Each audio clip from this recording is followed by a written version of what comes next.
All right. Welcome, everybody. Welcome back to Show Me What I've Been Missing. I am one of your hosts, Chris Mack, and I'm here with my good friend, Elizabeth Stanton. And who Hello. do we have here with us today, my friend?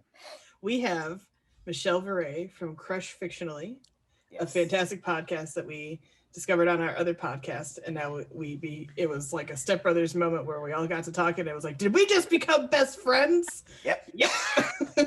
It's so funny because I just did a Step Brothers reference in our latest episode where I was saying something about in Step Brothers when they go and interview at the same time, and it's Yeah. like, you're hiring both of us. Now I can't remember what fictional characters I was saying you had to hire them at the same time. It doesn't matter, but Pam. Pan? yes. Are you saying Pan or Pam? Pam? Pan. That movie's so funny across the board. Just It the is whole so premise of it. As soon as they told me the premise, I was like, I'm watching this. Sold. Yeah. Say no more.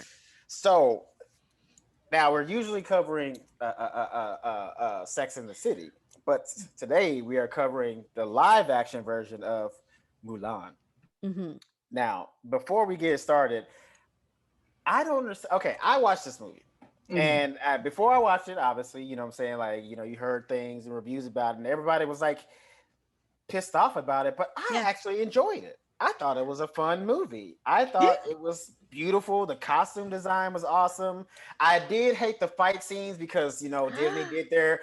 Here's why. Because Disney, here's the thing. You got these great martial artists like Donnie Yen, Jet Li, the main actress herself, great martial artist. You could tell she actually knows what she's doing. They didn't like have to train her for this part. And they did what they always do with their action scenes. Cut. So you don't really get the dynamic or the real, you know, structure of the fight. Yeah. You got all these great martial artists. Let them do what they do, baby. Mm-hmm. You know what I'm saying? Like, listen, you already pulled like half the actors from Crouching Tiger, Hidden Dragon. Shoot the action scenes the same way. Those scenes are beautiful. Take advantage of all this talent you have instead of like chopping up all the goddamn fight scenes. I loved this movie. Like, Okay. I absolutely love this movie. I can see where you're coming from the action scenes, but I think my expectations were so low because everybody hated on this movie. Yeah. I mean, don't get me wrong. The animated version from 1998, also when I think Sex and City came out in 1998, It right? did. Yes, it did. Come on. I'm listening. circle. I'm listening to your guys' Aw. podcast. I'm a fan. I Come pay on. attention. Aw, make us feel As good. you know, 1998, disgustingly horny year in pop culture. Right.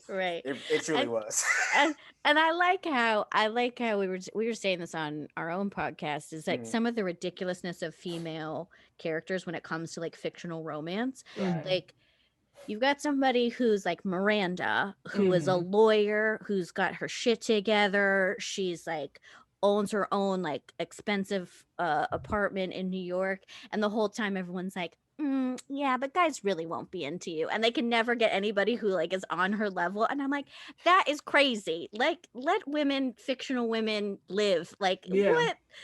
Anyways, I could go on. But, yes. You're coming back for a Sex and the City episode, for sure. I'd be happy to. I know I've seen the entire series, and I think I've seen both the movies, and they're apparently doing like a reboot or something. So. Yeah. Without Samantha, but that's a whole other discussion. Well, That's a whole I mean, you guys, I even on your first episode, you guys talked about the fashion and that like that very first season is kind of shit, but I don't know, Chris, if you've noticed I kind of dropped bringing up the fashion because there's nothing worth talking about. There will be in the future, but the first season is firmly in the late 90s, and it really is. But I even wore like nice shoes today. I'm a shoe gal, so for you guys. And oh wow, show us some shoes, girl. Show us some shoes. Oh wait, you want me Bring to? it on up. Yeah. Whoop, hold on. I mean, I got these for a wedding, so I figured. Oh, God damn. These are very okay, Carrie Bradshaw-ish. Those look like the shoes that Victoria wore in How I Met Your Mother. Remember those brown with the bows? You know what I'm talking about? Like how they met. Yeah. That was like, so that looks like that a little bit. I'm not saying I'm bringing it full circle. I mean, that's one of my favorite sitcoms. So like, really, you doing work today? I don't know. I'm doing the most work. I love this animated movie. The animated movie has everything. Sure. I mean, it's got It's got romance, it's got action, it's got some scary moments, it's got Eddie Murphy, it's got Pat Morita. I mean, you guys really want me to go off, I will go off on how much I love Pat Morita in general. But you've got BD Wong, Ming Na Wen. We love her in The Mandalorian. I mean, stop it. Stop it how good 1998 Mulan animated movie was. So I get it that people were not totally on board with the live action. Right. I saw this live action and I loved it. I really thought it was heartfelt, and I didn't know that Mulan, again, talk about me learning things. I didn't know that it was based on like a real person. Yeah, it's a real legend. Which is very cool, I think. There's different versions of it. There's versions where she gets decapitated for revealing herself, and there's also legends where she like goes on to like, you know, be a part of the Emperor's army, which is what happens at the end of this movie. Spoiler alert for those who haven't seen it.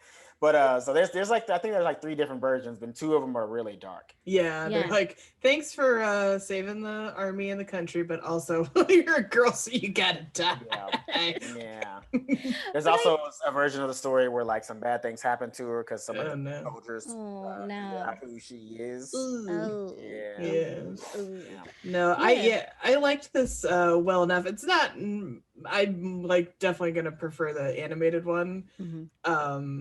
But there's enough to like in this, and I the first note I made was like, oh, it's a shame this only came out on home video. You know what? It is really gorgeous. I think that's what really like messed with people, because this movie clearly was meant to be seen on the big screen. Like it wasn't meant to, in like 2020 just, you know, shot it in the foot before people could even get to know it. And I also think people were so, because of how they did the live action Lion King and how they did Beauty and the Beast and how they did Aladdin, I think they expected to see basically the version of the 1998 where there's songs and dance numbers and stuff like that. And since they went the more traditional route of actually telling the like more traditional story of Mulan, I think people were upset about that. But I was okay with it. Like I was okay without it being like this big musical production. You know, like it was more what's the word I'm looking for? It's like a fantastical realism thing where everything was very grounded, but you did have the fantasy elements with the witch. This is my favorite, by the way. Wasn't she so good?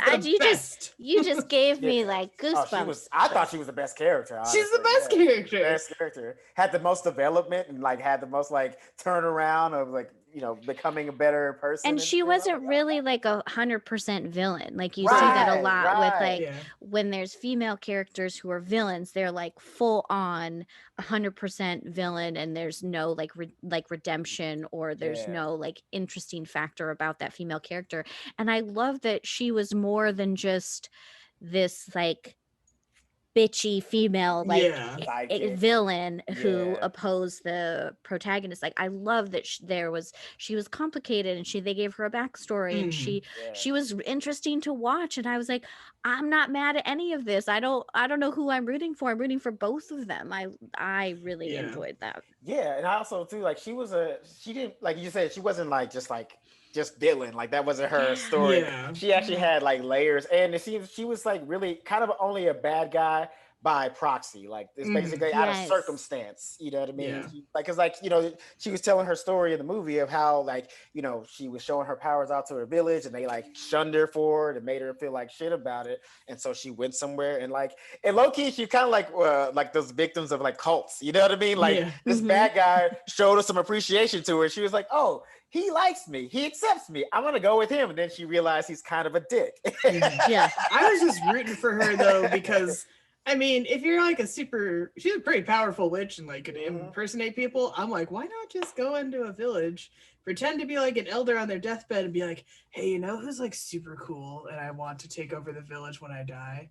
The bird witch lady that you guys all just met like 20 minutes ago. I would watch that. I would straight up watch that. Questions. I'm gonna die now. Bye, man. And then they're like, oh, hey, bird witch lady, elder guy said you were cool. And she's like, I am. Don't ask me any other questions either.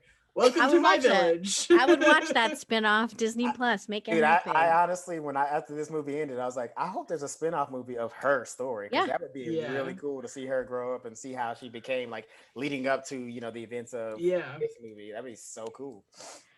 I think that the as Mulan, this movie gave her more of like a standalone character than they did in Yes. the animated series, because Yeah. like in the Yeah. animated series they kind of leaned into the romance Mhm. for her and ended on a different note of like that she would that she ultimately finds the perfect match, which I'm not opposed to. It is animated and it was 1998 and things Yeah. are different, but I Yeah. think that I loved how this ended with her.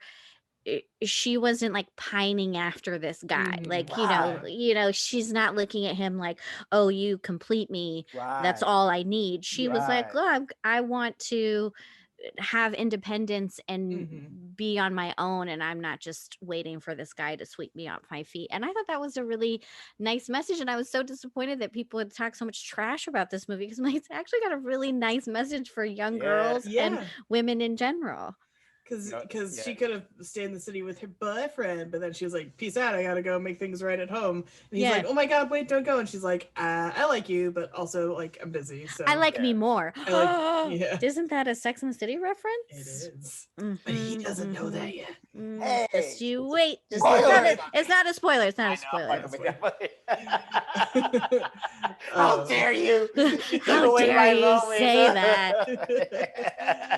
It's um, such a No, good line, that's though. why I like yeah, this movie though, because it seems to be more of a homage to like the true Chinese culture instead of Americanizing everything and turning it into like the wild musical. You know what I mean? And that's why Mhm. I liked it, because it was just something different that Disney Mhm. hasn't done before, and it was showing more respect to the actual story instead of like trying to make it, super family friendly and super Disneyfied and like, for lack of better Mhm. words, whitewashed. Like they Yeah. took away the whitewashing of the story of Milan, and like I hope they don't do that with Pocahontas, because that story might be a little too dark. I don't know if they're gonna ever bother doing a live action version of that. Yeah, I don't know if you could do that. As everybody has really rightfully pointed out, like she was like 14 or something, Yeah, and 13, 14, yeah. it's very questionable. Yeah, And maybe they pick another story and not yeah, But aren't like Pocahontas, all because the I'd Disney watch it. princesses young? Aren't they all like relatively yeah, but it's 15, because I think 16? it's worse because it's real, and so knowing that like the adult Yeah, man that's like was like, "Come to England with me." I mean, that's how the After I cartoon. colonize and kill all your people, like Yeah, just come with me. yeah. I mean, they say it in the movie. These white men are dangerous. It's like, yeah, right Not on. wrong. I mean, Not wrong. Um, you know. yeah, I was reading in the trivia. So, like, the part of the reason that the Phoenix is so heavily featured and Mhm. prominent is that is a more traditional thing in a lot of different Chinese cultures versus Mushu the dragon. Even though I love Eddie Murphy. Yeah, I couldn't see, even though I wanted him to so much to be in this Mhm, movie. After watching it, I'm like, I don't see where he would fit in. It wouldn't. It would just mhm. like it would like kind of, I don't know, like downgrade all of the movie if he was in. Yeah. Like, don't get me wrong, he's great as Mushu, Wait, one of where's the my best characters note of all that says time. what But like, I have the note that says what the Phoenix represents, and now I'm pissed I can't find it.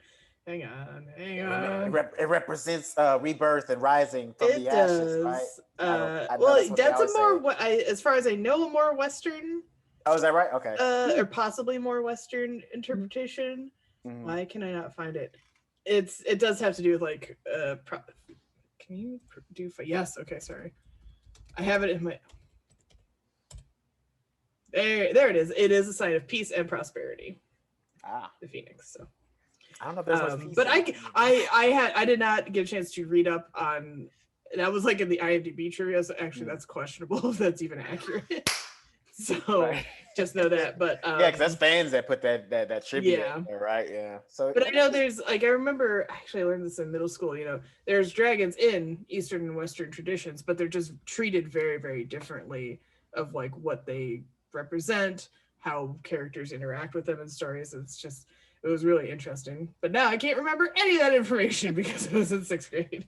But I think in 1998, it's totally acceptable to have a character in a Chinese story named Mushu. And we all thought it was funny and we didn't think twice about it. And now you look back, you're like, oh, maybe. Yeah. I love Eddie Murphy. I love pretty much all things Eddie Murphy, but I was like, was that the best choice? Yeah. And so I like that they were like, oh, well, we recognize that as we're Yeah. preparing for this movie and times have changed. So Sorry, Eddie Murphy, but we don't have a But character. I called was Wow. delighted by the Wow. reimagining of Cricket, not as a little lucky Cricket, but as a young guy named Cricket. And then they fucked with me 2 times in this movie, making me think he was dead. I know. And I was so I mad. know.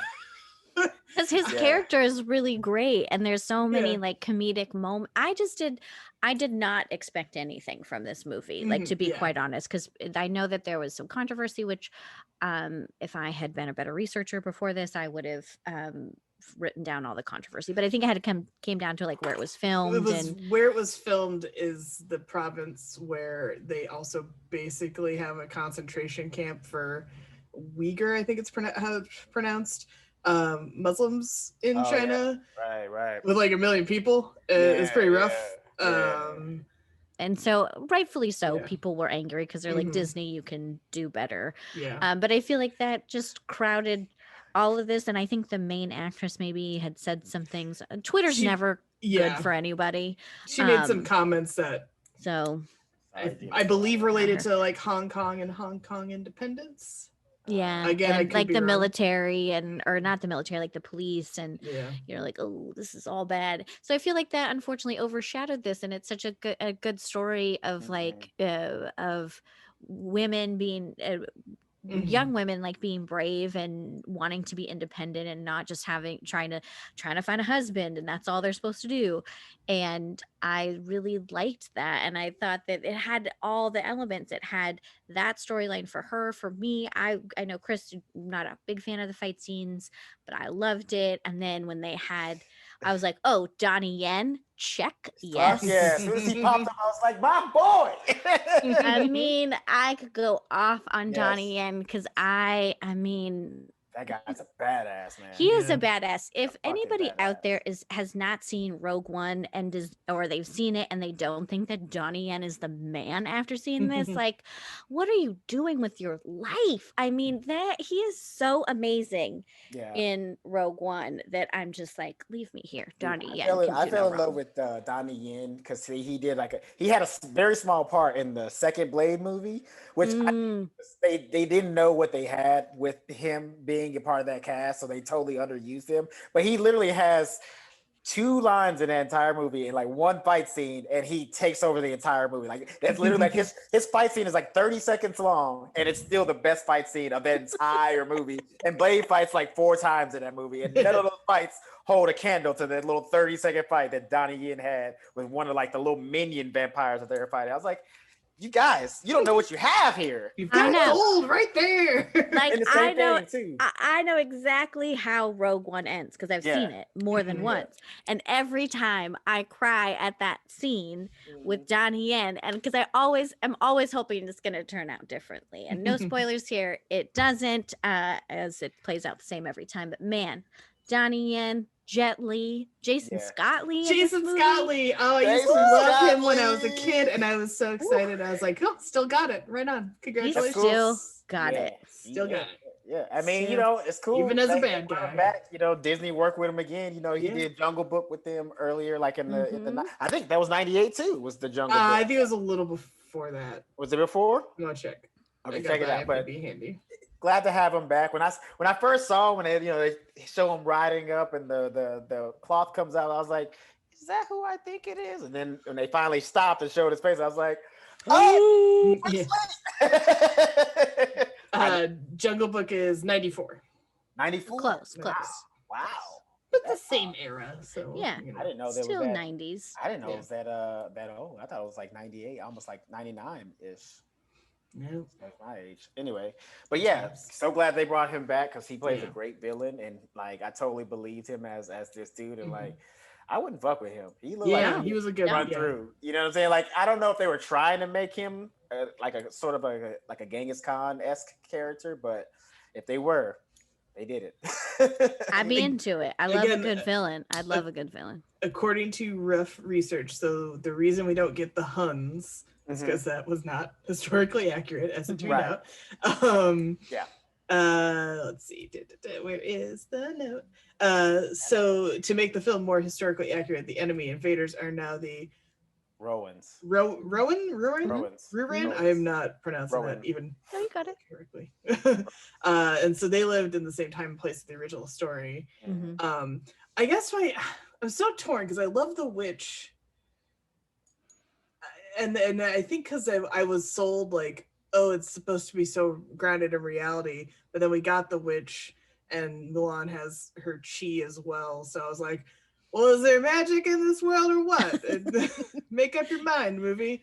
But on reflection, after I'm looking back at my notes, and after watching it last night in reflection, I'm like, yeah, guys, that's like what I said at the beginning. There's fantastical realism. So I just think it's weird that the Emperor was like, oh no, a witch is in town.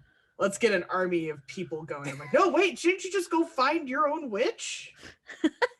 But maybe they were in short supply back then, Maybe yeah, they clearly were, because it was just her, and then Mulan is never really a witch, but they thought she was in that one scene when she rolls back in after kind of facing off with the actual witch lady, right? Who I like. Yeah, I liked, like you were saying, Michelle. I like that their meeting helps Mulan actually succeed, though, because she's like, you got to be who you are and kind of embrace this, even though it's not, an acceptable thing. It's not. Yeah. People aren't gonna like it, but it's who you are, and you're holding yourself back. And then Mulan's like, hell yeah, I don't want to be a witch, but I'm gonna go use my cool powers, basically. Yeah. She rolls onto that battlefield, just kicks ass. Yeah. And then still does the avalanche trick, though, which I thought was cool that they kept.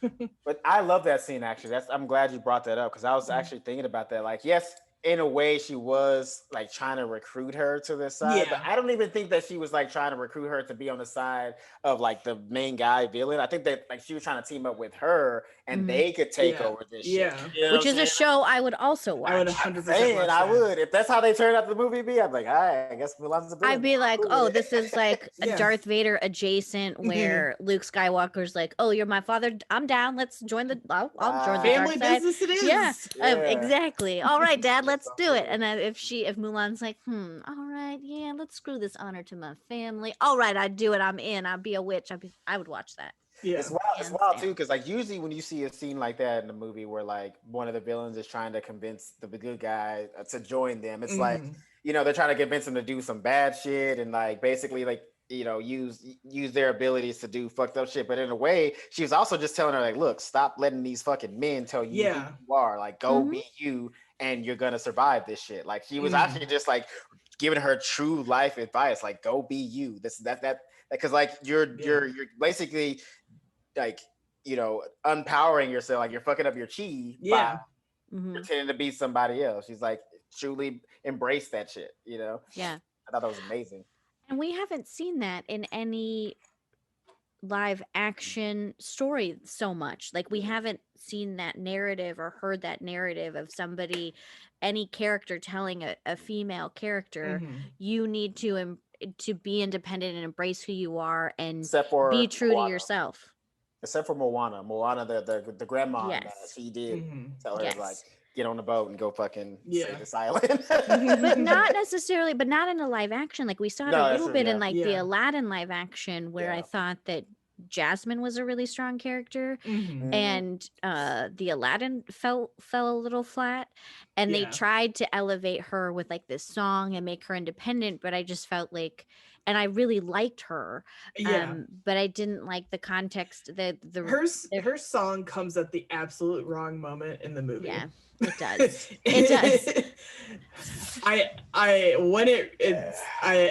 was like, oh, that'll, like, I saw the clip of it like for work earlier. I was like, oh, okay, yeah, that's like in the first act probably. And then like it's like near the climax when Jafar's taken over and everything stops for her to do this like song about not being chained down. I was like, girl, now is not the time. We don't have time for this. We don't have time for this. Jasmine, things are going very wrong right now. It was really it was a great song, and she is such an interesting character, and I like that they made her character in wanting to be like independent and strong and like a feminist. I liked that, but it was not the right time. I feel like they kind of added it in, like, oh, we should do a song about her wanting to be a feminist, and then just put it there, it's fine. But I also wasn't a big fan of that version of Aladdin. I just didn't think it was really a strong enough like watchable actor for me to be like, oh, I'm really into his character, because I love the original Aladdin, but I didn't love him so much. I like that kid.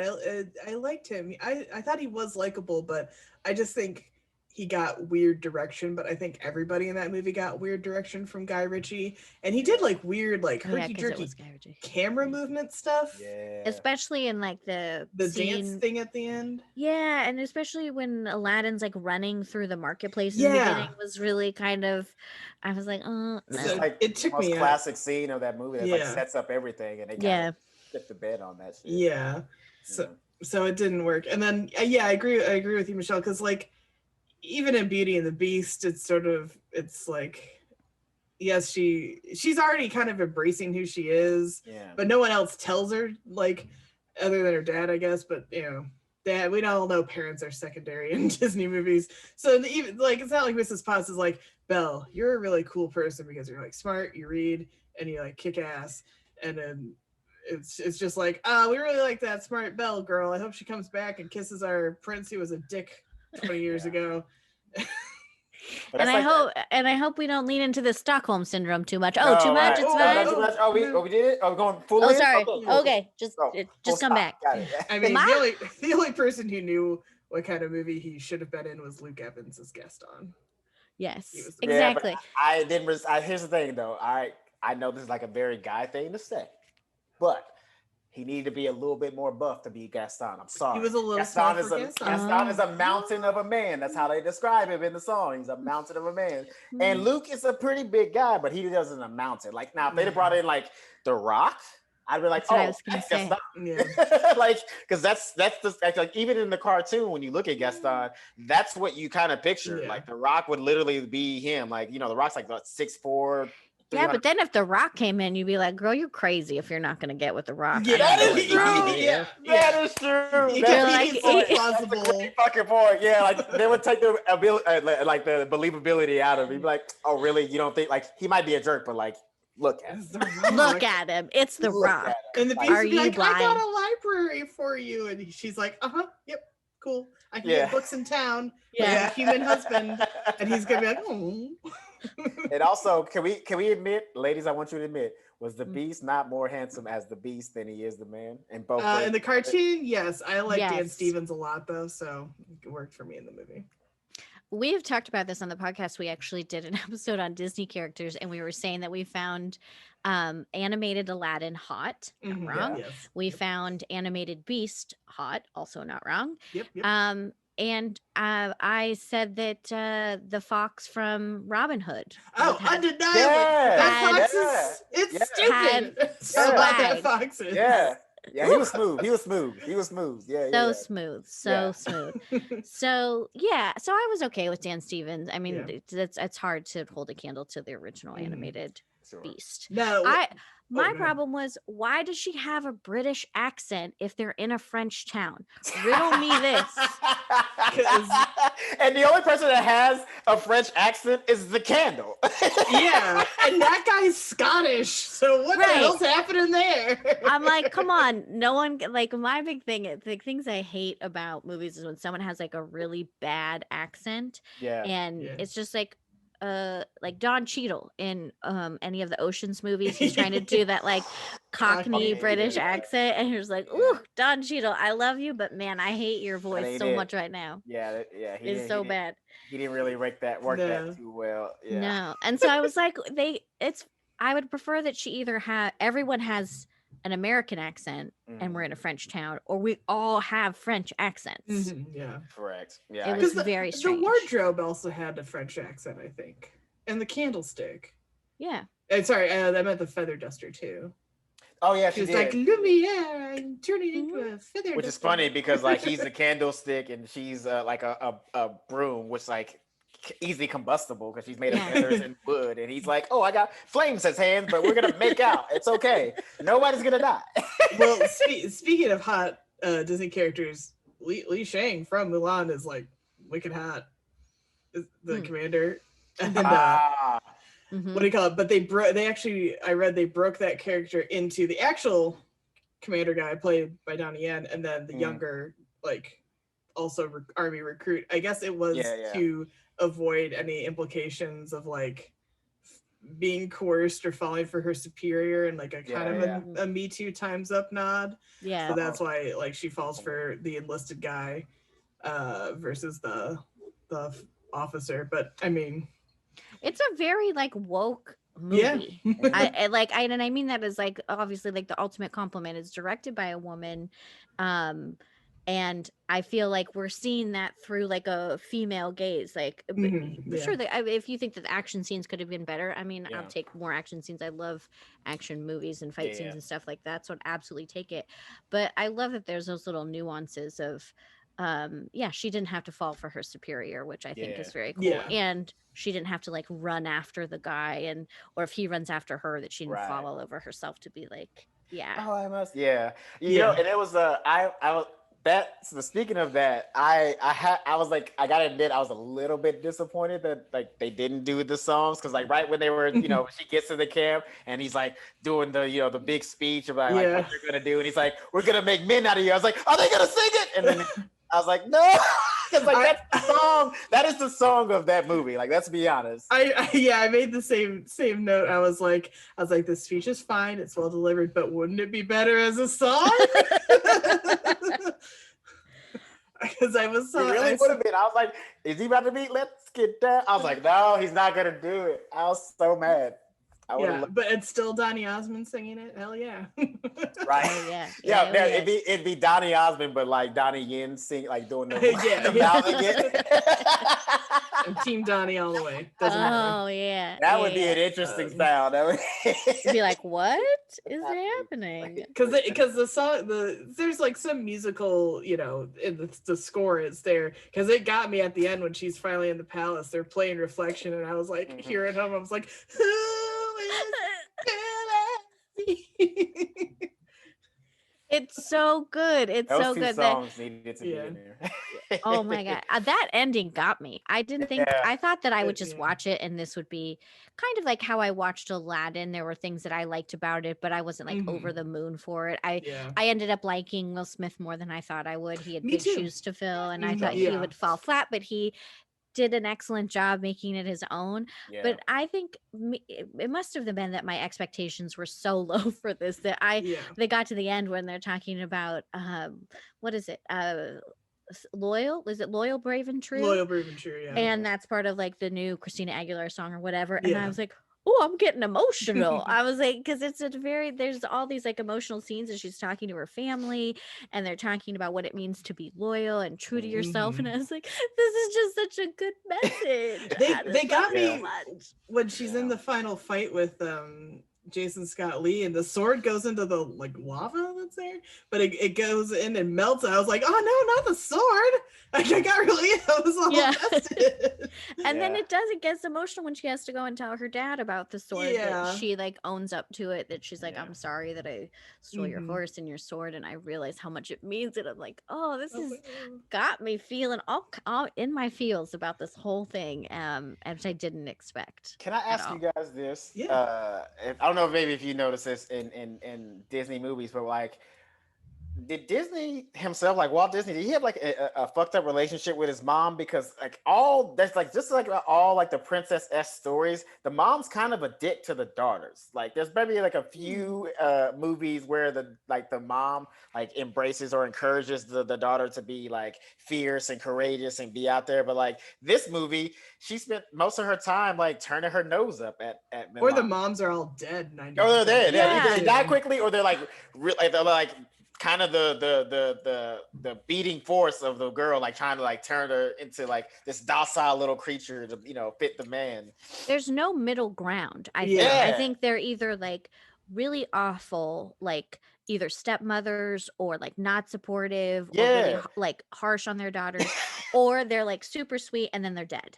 Like, there's no like in between. That's what I'm saying. Like, is there some kind of backstory that we don't know about Disney? Because like him and mom's, like Bambi's mom dead, fucking. Like, if they're supportive, they die. If they turn their nose up, like they're just like driving force to like bring them forward. You know, there is some speculation that he feels, to answer your question, that he feels responsible for her death. Let's see. Oh. Because Over his own mom's death. of his own mom's death. I think it was because the house that they lived in, I think it was like a carbon monoxide. Oh yeah, let's see. Walt and Roy bought their parents a house in North Hollywood as a 50th wedding anniversary present. They moved in. She complained about a weird smell coming from the furnace. He had studio repairmen come to fix it, but they apparently weren't successful, and the furnace leaked, and she died. And the housekeeper came in the next morning and pulled his mother and father out on the lawn. His father survived, his mother did not. And they'd lived in the house for less than a month. So the speculation is he felt responsible. So that's why moms are often killed off. Okay. Yeah, let's see. A 2014 interview with Lion King producer Don Hahn attributes it to that trauma. Wow. I don't know if we like can I mean, she died. We can confirm that. Oh, hang on. That part. Prevalent urban legend. Let's check this out. Well, while you're checking it out, talk amongst yourselves. While you're checking it, because like it's just like I don't know if my I guess maybe I'm different and everybody is different, but like I feel like if I felt responsible for my mom dying, the way I would pay homage to her in my projects is like having the mom survive and live and prosper and be like one of the best characters in whatever the show is, instead of like killing her off immediately. Like, why is everybody's mom dying immediately, basically, in all his projects? To debunk that off the bat, so yes, she did die from a gas leak. However, dead parents and dead moms in particular occurred beforehand. Most notably in Snow White, her mom is dead. She has the wicked stepmother. Right. Also, as this points out, tons of fairy tales have dead parents and wicked stepmothers. It's usually easy to, that's a whole other like canonical discussion of why that happens the way it does. But so that is the rumor is that he felt responsible, but also, no. I know a lot of the like old fairy tales that were written by like the Grimm brothers. I know they had a very strange relationship with their mom, so I know that's why a lot of all the women basically in their stories are all evil witches. Because they're basically their mom like kind of sold them into like slavery and being performers, so that's kind of their beef with her. So every story they write is like, mom's a bitch. And feminine power is treated as a scary and often terrifying and or evil thing in many tales. So true in another Disney live action of Cinderella, where Kate Blanchett is the evil stepmother, and she's so good at being this evil stepmother, and I love her. Talk about fashion, Sex and the City style. Kate Blanchett is killing it in the fashion game in that movie, and she's so evil, but I cannot look away. She's just just gorgeous and amazing, and really leans into that character so well. But yeah, she's awful, and the complete opposite of what Cinderella's mom, how they portray her as this light and sweet and like down to earth, wise young woman, and Kate Blanchett is like just ever the antithesis of it, and I love it. And this interestingly points out that some feminists theorize that having the mother not there means if a mother character was there, they would guide the character, and there wouldn't be much of a plot. So if you're without if in many traditional household things, dad is off at work, mom is guiding you and raising you, so if your mom is not there in your fairy tale story, it is easier for you to go off and do your own thing. Now, that's not the case in Mulan at all, because she has both parents, and mom is pushing the traditionalism, where dad is like, embrace who you are. Even though he is like, oh, I kind of regret it, because they had the whole dishonor fiasco at the matchmaker. But one thing I liked Mulan had a sister in this. And I like that the sister gets matched and she's happy, and they don't treat being matched, with a match by the matchmaker as a bad thing. It's just not the right thing for Mulan. Right. Yes. Because when she shows back up at home and her sister's like, I got matched and he's not afraid of spiders. It's so cute. because they had the whole spider bit in the beginning where Mulan was like, "There's a spider in your hair," which my brother totally used to be like, "There's a spider on your face." I'd like slap my own face like an idiot, fall for it every time. But I love their little like their sister bond was so sweet that it wasn't like, oh no, you got hooked up with a man. No, it was just like that was what the right thing that and needed to Mulan happen. is like supportive of her sister. She's like, tell me about him. Oh, that's so great.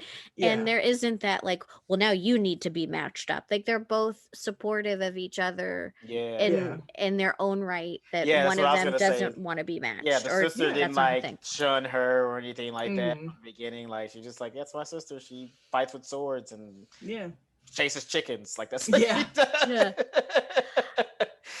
Speaking of swords, I was kind of worried going into this thinking that it would be like a lot of hokey action. And I think that's why I like the action, because I was like, wow, this is really good action. It was though, you know, that everybody got their turn, and you've got the two females fighting, the two female characters fighting, then you've got women fighting men, guys fighting guys, and it just I was there for it. And maybe because I expected it to be kind of like really fake and hokey and cheesy, and then I was reading how they had like stunt teams from all over the world and 4,000 weapons created for this movie. See, that's why I go back to what I said earlier. You wanted more. Not that I wanted more. The fight scenes and how many they had in the movie were fine. It's just how they edited them. Stop chopping up all your fucking fight scenes. You got great martial artists that know what the fuck they're doing. That also like people like Donnie Yen and shit like that who's been in like movies fights for 20 years. You don't gotta chop up his fight scenes. He knows what he's doing. Nobody's gonna make a mistake. He knows how to do some choreographed shit. Like let them work. And like, you know what I mean? Like do camera angles that show the economy of the fight scene, where they're fighting, how they're fighting, you know, like show the different styles. I mean, like, you know, you could watch an old school kung fu movie. Those fight scenes are like 20 minutes long and they show the entire fight scene because they got these great experts that know what they're doing and they know how to make it dynamic. Like trust the talent that you have on your fucking staff. That's all I'm saying, Disney. I feel that way about dance scenes a lot myself, because like especially I feel that too. I'm so torn because like I love Moulin Rouge and I know the editing style is very part of that story and the way it's meant to be told, but like that Roxanne number also kills me because I'm like, oh, there's so many people doing all this cool dancing all at the same time and we're chopping away from it every 2 seconds, and it kind of kills me. Now on the flip side, I like to watch old musicals and sometimes things grind to a halt for a musical number and I'm like, okay, we can like speed this up just a touch, but it depends. Yo, so speaking of fashion, let's talk about the costumes of this movie.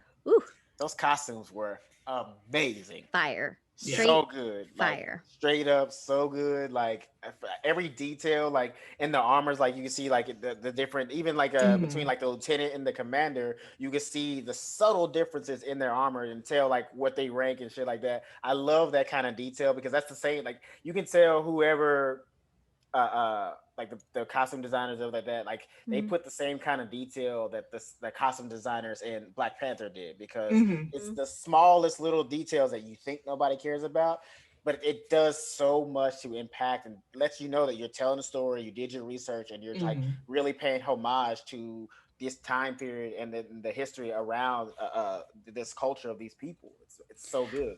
I feel like, well, I could talk Black Panther all day, every day, because I love that movie. As Kim would say, from beginning to end. Love that movie. It's the best. It's the best Marvel movie, and it's just a great movie in general. It's just a great movie. Like, I don't think you have to have like I don't know a lot about MCU. I know a little bit, but not a lot. But I feel like you could go into that movie knowing nothing about the Marvel universe and just enjoy it for such the acting. I mean, give me some more Michael B. Jordan all day, every day. Take it easy. Hold on, guys. Gotta calm down. Wait, don't do that, because remember he did make some girl like break her retainer from. I told that story on the podcast, and Kim was laughing so hard that when he takes his shirt off, that this girl was watching the movie and she I'm low-key mad about it. I'm low-key mad about that story because, like, not only is he like handsome and talented, but he makes this girl break her retainer, and then he fucking pays for it. Get the fuck out of here! He's a good dude.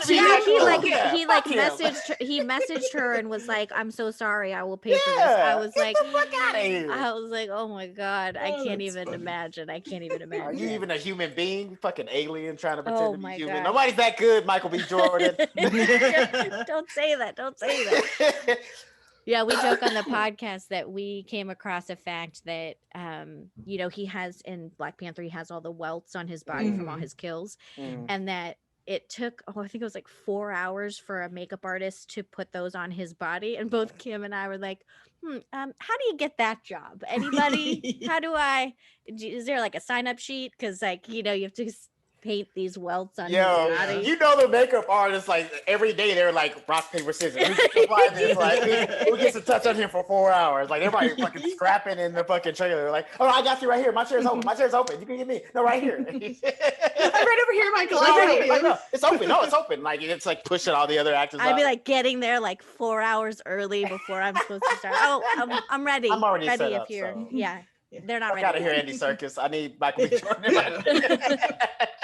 Yeah, Andy Serkis. I mean, how hard did Andy Serkis hit the gym before this? He was shredded. He was like, talk about, he wasn't The Rock recast in Beauty and the Beast, but man. Yeah, he's pretty lit. Yeah. I did a double take. He'd been hitting it hard. I think that Mulan is just so damn good, and I think that I believed all of it. Same as like Black Panther. I was like, I believe all of it. I believe everything to be real. I believe these people to like Denai Guerrera. Oh God, leave me here. She whips off that wig in that fight scene. I love that scene. She couldn't wait to get it off. Favorite. I knew she was like, I mean, she really didn't even need to use that as a weapon or distraction. I think she just wanted it off. Just Okay, perfect opportunity. I absolutely loved it. And I feel like this movie as well, as you were saying, Chris, with the costumes, totally puts you into this movie to believe that you're like, I believe these fight scenes. I believe him to be an emperor. And then I believe them to be who they are in this like military fighting. I mean, that's why I was like, wow, this movie just really, for me, like slipped under the radar because I heard all these terrible things about it. And it sucks when there's always controversy around a particular person, or which is why we built the podcast, because we're like, if the fictional character is not real, you can't be mad about what they're doing. And I want to talk about you know, people are fan. I'm a fan of Game of Thrones and shit like that, and like, you know, there's a lot of things that went down to trying to get to the throne, but no throne compares to the Emperor's throne in this fucking movie. That's it. Oh yeah. Did you see that shit? I was like, man, I'll be sitting there all day like, oh, y'all like my throne? That's mine. This is me up in here. This is all me. Pure gold, poor people.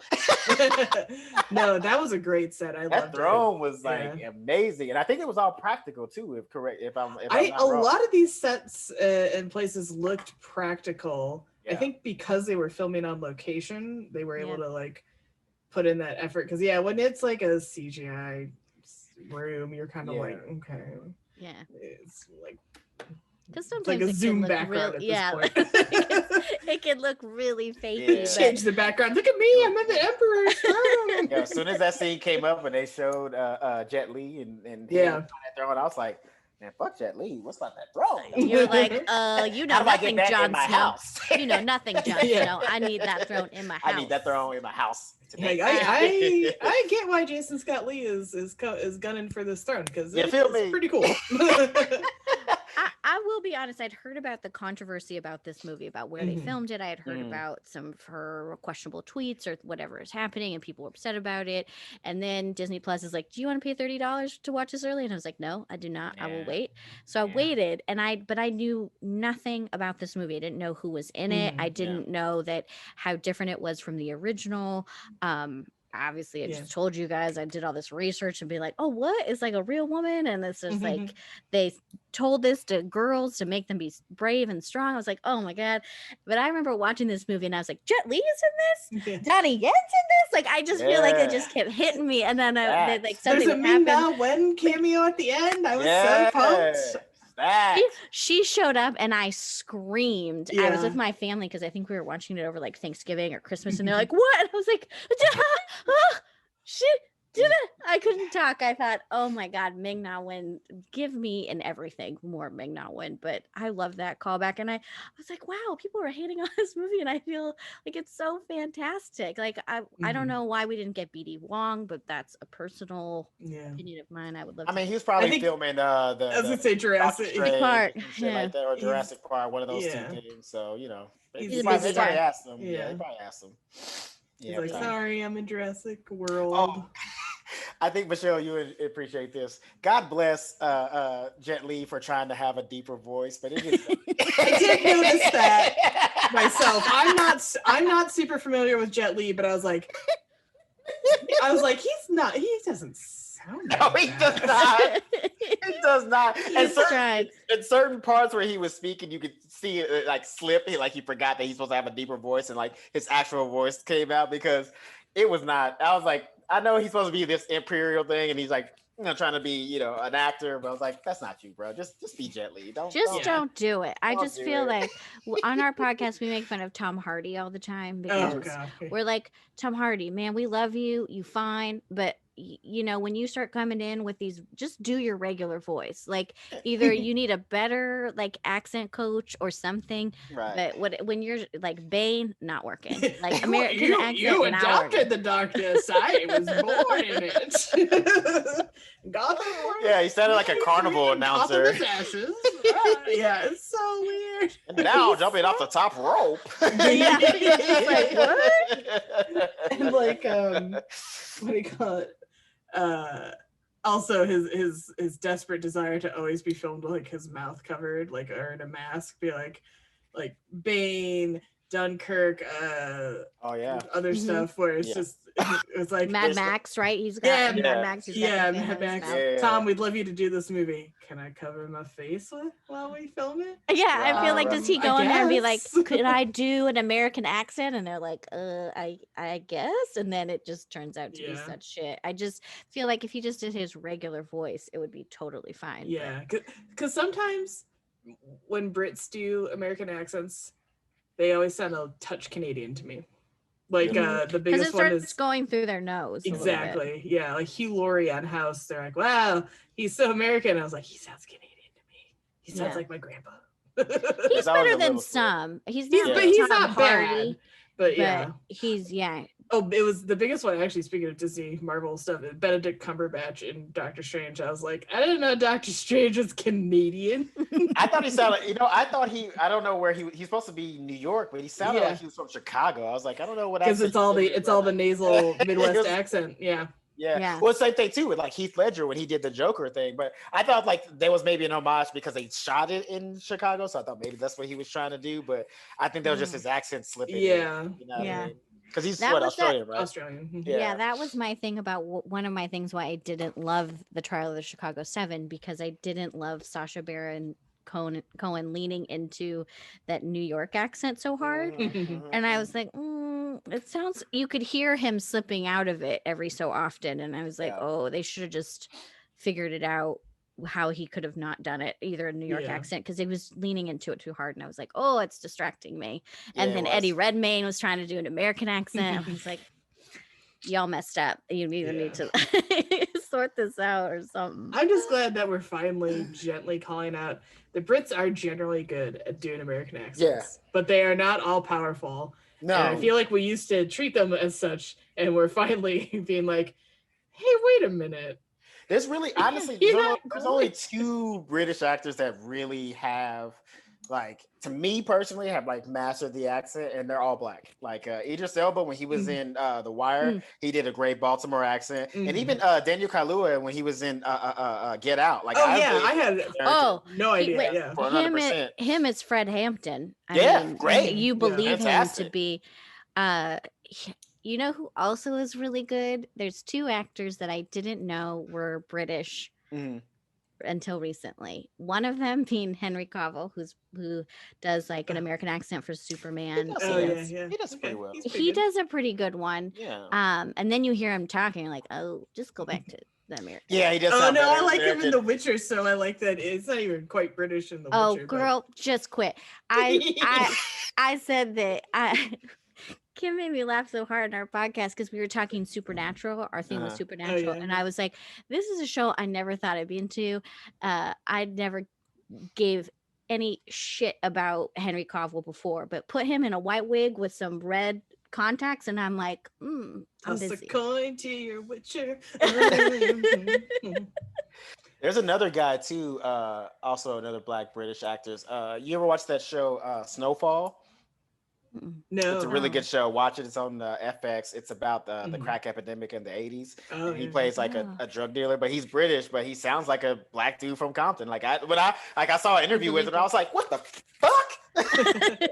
Who are you? Get out of my screen. I don't like you. Did you see that SNL sketch they did with the guy who's on Bridgerton, who is British and he's supposed to be British on Bridgerton, but they had it was him and the other like actors who are like Black British actors, but everybody thinks they're American. It was like a talk show where it's like, wait a minute, you're not from New York or Chicago or whatever. And then Kenan Thompson was Ice Cube, and he's like, I'm actually from London.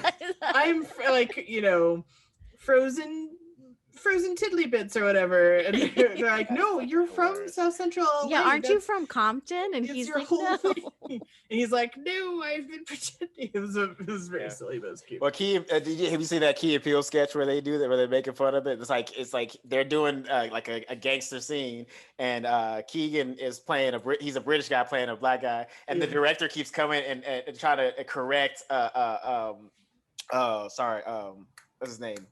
Jordan Peele's character. Like she keeps like, I'm just not believing you. Like, can you be more hood? Can you try to do it like John over here? And he's like, yeah, man, you might want to try like like a little bit more like from the soul. You got to really feel it. Like really put yourself in the place. He's like, I am a gangster. I actually grew up in these streets. Like and the director just like won't believe it. It's so good. Like that's because that was like right around the time where like a lot of British actors were coming in and taking American jobs, and we were just finding out later like, oh, what? You don't even know what the fuck they're doing? All right. I didn't know that Riz Ahmed was British. Yes. Because he does an amazing American accent, and I absolutely adore him. I think is a fantastic actor. I love some of the characters he played, but I didn't know that he was British. And like, I have to be reminded. I think maybe I knew. Henry Cavill, I didn't know. But then Riz Ahmed, I was like, oh man, God, he has that American accent down so well that I forget he's British. That's true. So, okay. So I want to talk about this. All right. This is like, I want to let you guys know that this is 100% like so much like an honor to you guys. Like in this movie, there were so many subtle hints that she could have easily outed herself as a woman in the to the army, and no man noticed it. Like, not even a little bit. And I just let y'all know, like, men, we don't see subtlety. We'll like, if I guarantee you, like most women could probably put their hair up in a bun and walk around and be like, hey, I'm a guy. And we'd be like, oh, okay, you're a guy. Like, what's funny about the hair thing I read, so her slicing her hair is so like iconic in the cartoon, but they didn't want to do that. They didn't want to be redundant, and B, historically a lot of Chinese guys at the time had longer hair in the army, so and it was normal. It was totally normal. So top bun. So the like dramatic hair cutting was sort of moot because it was like no one, she just had her hair up in a bun, no one noticed, no one cared. And I did like that it was different than it was it was different than the animated, that it wasn't like shot for shot. Like I think that most of Beauty and the Beast and Aladdin was pretty much shot for shot, where you're just like, oh, this is the same pace and the same scene that we know from the animated. The Lion King for sure. Oh yeah. Like that, I sat through it. Yes, it got me when Mufasa died. I'm not made of stone. I can't help it. But otherwise, the movie finished, and I was like, that's literally the same movie I watched when I was 5. What the hell? What a waste. I felt like it was such a waste of like Donald Glover and Beyonce and all these like these amazing people that they had, and I felt like the pacing was off. Like I sat in the theater and there were a lot of kids, so it was a little distracting. But I was like, I don't know, it was really a kids and they movie. dragged some things out to add time. Yeah, I don't think they needed to do that. I think they should have. They should have started over, kind of like how this one did. Where you're like, I know the same elements that she goes and she fights as a man because that's the storyline, and she wants to save her father. But I love that it was different. Than the animated to be version. fair, Mulan, like they could pull that off by not doing like the musical numbers and all that shit for this movie. Like I don't think you could have pulled that off with the Lion King, because like literally even the original Lion King, like if you cut out the song, that movie's only 20 minutes long. No, I want a deathly serious, no musical Lion King where it's just minutes. Animals talking. It'll be a 30-minute 2 hours. 2 hours of animals. 2 hours of animals talking. 30-minute movie at best. Like one thing I would love to get your guys' thoughts on the live action Mulan is, so speaking of like the subtlety that Chris mentioned, that I did think it was interesting because there are some scenes where she's pretending to be a man fighting, and her guy is trying to like form this relationship with her, like when she's there's a scene where she goes to bathe and she wants to do it in private because then all subtlety is out the window if everybody sees her naked, so she can't be around these guys, so she's doing it in private. But I always felt like there was this funny dynamic, or like interesting dynamic, because he's clearly drawn to her, but he's only seen her as a man, and I was like, oh, this is a really interesting take, Disney, because she's obviously kind of interested in him, or has some appeal to her. So you kind of see that, but I thought it was an interesting dynamic that she's going to bathe and she wants to do it in private, and he shows up, and I was like, which wouldn't have been weird, I guess, if she was a man, but I just kind of thought that that's interesting because obviously none of the subtleties occurred to anybody, but then I was like, is he kind of hitting on her as a man? Is it coming to bathe and be like, hey bro, you're my bro, I don't want you to bathe alone? Or is it like, hey bro, I see you show as me that more dog. than a bro. Show me that lily pad, my guy. That's what I was thinking. I was like, which way is this going? They played it. Speaking of subtlety, it was very subtle. I mean, he doesn't like overtly hit on her as a man, but I was like, oh, that's a really interesting take, because obviously we didn't see that in there. And they also talk about being matched, though. He says something about like, he talks about a woman, like how to talk to women and shit like that, seeing the matchmaker and things like that. But I like that it's sort of like, maybe he's doing that because he has to, because like, if they aren't going to accept a woman in the army, at that time they certainly aren't going to accept an openly like gay man, but I like the kind of idea or implication that maybe he's bi too, and it's cool because I also read a little when it came out that just because Mulan is always like, oh, she does all these masculine things, so maybe she's like coded as gay this whole time, and you could argue maybe some of that with the witch scenes, sort of like, you're not being true to yourself, and I'm living my truth. Wink, wink, nudge, nudge. Interesting. That's an interesting take. But I don't think the movie laid any of that actual groundwork for that to be a thing. No, but like low key, if you do think about like her and Huang's relationship, like that was kind of like, because like he only knew her like Michelle said earlier, to be a man, and he like got up in the water, was like, hey, let's bathe together, bro. Let's be friends. It's like, you trying to get some, my guy. Yeah, like, and then she's trying to. Listen, I've been in the military. I ain't never bathed with any of my friends in a pool. Like, you never caught up with your bro and been like, hey, bro. We had to shower in one big open room, but I wasn't like, hey, man, same shower, me and you. Like, nah, there was never like we didn't share the same stream ever. So, like, or no, like if you had a buddy of yours in the military who was showering at night, you wouldn't be like, hey guy, I guess I'll shower too. Now's a good time to just chit chat. I would, because the shower ones are big, but it's like it'd be like, but the same context would be like him like showering at night, and then I get out of the same shower and like use the same cream as him. That's basically what this dude was doing when he saw her in the water. He was like, "Ooh, I'm gonna go bathe with my buddy." Come on, guy. Like, he was clearly trying to get some.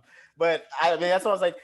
So I don't know if like maybe he kind of suspected because they didn't really hint. They didn't. Yeah. Yeah. He suspected. So if he didn't suspect that she was a woman, he was trying to get some ass. He's trying to have a little moonlight. And then No straight man swims in moonlight with another man. That's all I'm saying. In the That's moonlight rendezvous. yeah. I mean, this movie could have taken a whole nother turn. I read that it's the very first Disney remake to get a PG-13, just because of like there's corpses and a little bit of blood, but there's no nudity. And I was like, oh, this movie could have taken a whole nother turn. Yeah, they danced around it when she first got in that tent, and one guy dropped his towel and turned around, and she was like, "Oh, she was so cute when the towel dropped. She was so scared. She was like, ah! Yeah." Because can you imagine how shocking that would be? Like she's grown up in what seems like this really small village, and their only goal of like the family is to like match her with a guy, and then she goes into the military. And it's like in watching the movie, I didn't even think of that. I was like, oh yeah, what would she do? Because like you can't like completely hide yourself, and I like that they tackled it without like completely ignoring it, but that was like a really cute moment because you're like, oh yeah, because he's never seen one before. Like was that wait, can I ask, is that y'all's first reaction when y'all saw a penis? Did you like I mean, I get it. I know what they look like. They're not very cute, but they're not cute. They're not cute. Michelle's like, maybe I did react now. Yeah, maybe I did. I mean, you would be well within your rights. You'd be well within your rights to react that way. I think that was the first time I ever saw one. That wasn't mine. I was like, oh, hey, whoa, hey, Jesus. You know what I liked about this movie? And like, this is going to seem like I'm insulting, but I'm not trying to be insulting, is that like, I actually believed that she could pass as a man in this movie compared to like the cartoon. Because the cartoon, she's just so uber feminine, and like all they do is, you know, cut her hair and put it in the bun. I'm like, who didn't know that this is a woman? Who did, like, you can look at this person right in the face and be like, you got a vagina. How dare you? Stop playing. But at least in this one, like, because like, okay, like her and the dude low-key kind of shared the same features. Like she had like a chiseled like guy face, and he had like a chiseled like girl face. So like if you put a wig on him and Mulan were basically like interchangeable. Like so I actually believed it. I was like, all right, because like in the cartoon, like all the men look like, man, they got these like square jaws and they're like built and muscular, and she's like the only skinny girl. But like in this army, there were tons of skinny dudes walking. Yeah, they're all like shapes and sizes. Yeah, I mean, all she had to do was cover the breasts up, and she was good. She was good. Yeah.